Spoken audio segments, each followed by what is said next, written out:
Hampa tahu tak, ni dia raja pelik. Setiap kali masuk musim sejuk kat kebun buah jujube atau orang panggil kurma merah, mereka akan kikis kulit batang pokok jujube guna rantai besi. Bukan syok-syok je buat benda ni, tapi tujuan dia mereka nak halau hama yang suka nusut kat bawah kulit tebal tu masa musim sejuk. Bila rantai tu mereka tarik kiri kanan, kulit pokok terkeluar habis. Tempat hama nak menyusut tu tak ada lah.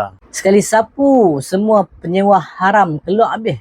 Selain tu, kerja ni pun cegah kulat dan bakteria sebab kulit tebal tu simpan lembapan yang boleh rosakkan pokok. Lepas mereka kikis, batang jadi kering, sihat dan kuat dan bersedia masuk musim baru. Bila tiba musim bunga, keluarlah tunas baru dan hasil buah pun meningkat. Macam mana? Guna rantai pun boleh rawat pokok. Bijak.